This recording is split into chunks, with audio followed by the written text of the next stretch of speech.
नमस्कार। आइए बाबा की इस कहानी में हम देखेंगे कैसे बाबा ने रेलवे स्टेशन से वापस बुलाकर अपने भक्तों को दर्शन दिया और होल टाइमर बनने से मना करके गृहस्थ जीवन में ही मार्ग का काम करने को कहा। आइए सुनते हैं बाके बिहारी दादा की कहानी उनके पत्नी लक्ष्मी जी के जुबानी। मेरे पति धार्मिक विचार के थे। वे सत्य को जानने के लिए बहुत से साधु संतों एवं धार्मिक संस्थाओं में जाकर मन की शांति एवं सत्य को जानने की कोशिश करने लगे, परंतु उन्हें कोई संतोषजनक रास्ता नहीं मिल पाया। 1960 की बात है। वे रांची वैक्सीन इंस्टीट्यूट में नौकरी करते थे। रांची में आर्य समाज का कुछ कार्यक्रम हो रहा था, जहाँ पर ध्यान करने की विधि बतलाई जा रही थी।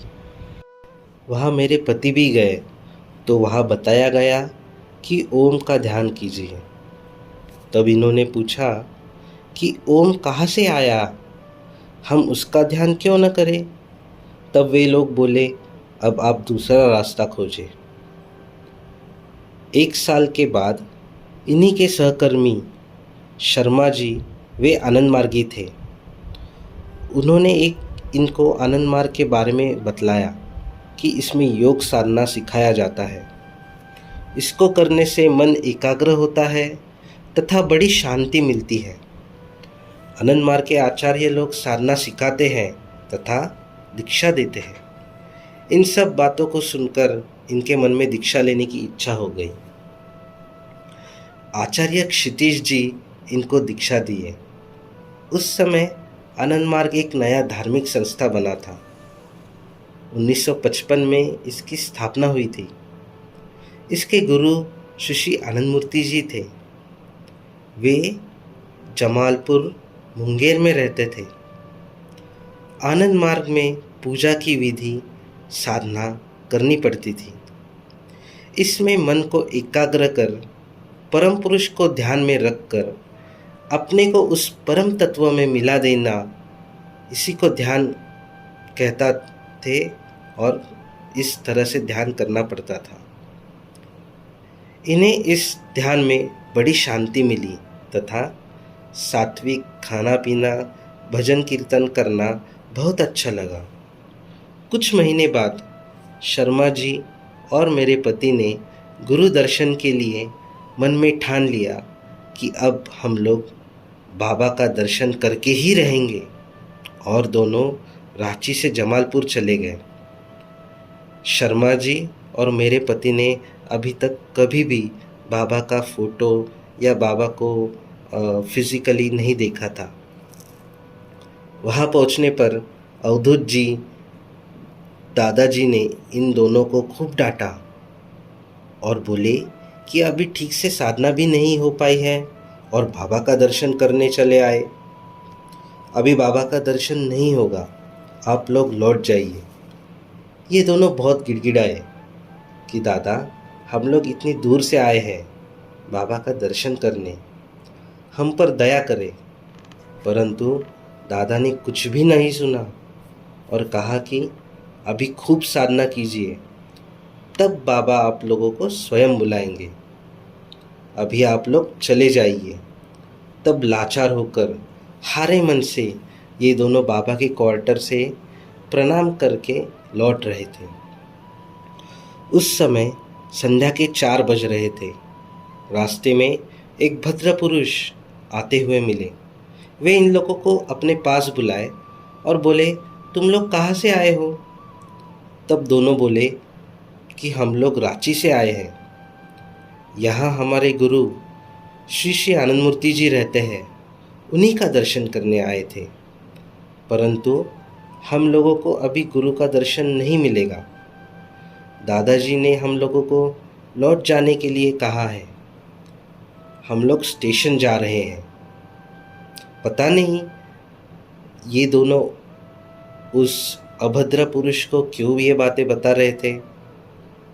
तब वे सज्जन व्यक्ति बोले कि दादा लोग ऐसा ही करते हैं, चलो मेरे साथ। गुरु का दर्शन करवा देंगे। तब दोनों बोले कि यदि आप हमारे गुरु का दर्शन करवा देंगे, इस बात की गारंटी दें, तभी हम लोग आपके साथ लौटेंगे, नहीं तो हम लोगों का ट्रेन का समय हो रहा है, हम लौट जाएंगे। तब वे भद्र व्यक्ति बोले, अच्छा चलो मेरे साथ, हम दादा को बोलेंगे।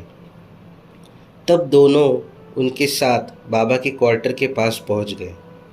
उन्होंने इन लोगों को कहा कि तुम लोग यहीं पर ठहरो, और वे दूसरे तरफ से अंदर चले गए। फिर दादा दोनों को देखकर काफ़ी गुस्सा गए और बोलने लगे कि आप लोगों को मना कर दिया था, फिर भी आप लोग लौट कर आ गए, अभी दर्शन नहीं मिलेगा।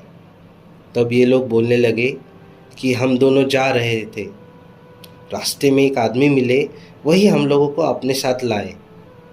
वे बोले कि हम बाबा का दर्शन करवा देंगे, तभी हम लोग आए हैं। उसी समय अंदर से किसी ने दादाजी को बुलाया। जब दादाजी अंदर गए तो किसी को डांटने की आवाज़ आ रही थी। दादा आकर बोले कि आप लोग अपना सामान रख कर हाथ पैर धोकर आइए और एक रूम में जाकर साधना करने के लिए कहा। दोनों रूम में गए। वहाँ पर एक साफ सुथरी चौकी बिछी थी और सुगंधित अगरबत्ती जल रही थी। बहुत ही पवित्र वातावरण था। दोनों आंख बंद कर ध्यान करने लगे। करीब आधा घंटा हो गया, परंतु उस कमरे में कोई नहीं आया। दोनों सोचने लगे कि अब क्या करें, बाबा का दर्शन नहीं होगा, हम लोग चले जाते हैं। वही चौकी के पास एक जोड़ा काला जूता रखा हुआ था। दोनों ने सोचा कि यह जूता बाबा का ही होगा, इसे ही प्रणाम करके चलते हैं। जैसे ही दंडवत प्रणाम किया तो इनका हाथ बाबा के चरणों में जा लगा।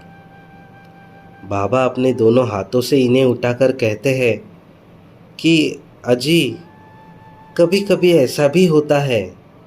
वे बुद्ध पुरुष कोई और नहीं, बाबा ही थे। ये रोने लगे और बाबा का चरण पकड़कर कहने लगे, बाबा अब हम नहीं लौटेंगे, आप मुझे होल टाइमर बना दीजिए। तब बाबा बड़े प्यार से इन्हें समझाने लगे, बेटा तुम्हारे घर में कोई और नहीं, बड़ा नहीं है, तुम्हारे घर में तुम्हारी बूढ़ी दादी है, माँ है, छोटे भाई बहन हैं, उन सब की देखरेख कौन करेगा। जाओ घर में ही रहकर समाज का तथा मार्ग का काम करो, सब ठीक हो जाएगा। इस प्रकार उस करुणापुंज परमपिता बाबा से मुलाकात की पहली अनुभूति हुई। मेरे पति के शब्दों में यह कहानी लिखी गई है। परमपिता बाबा की जय।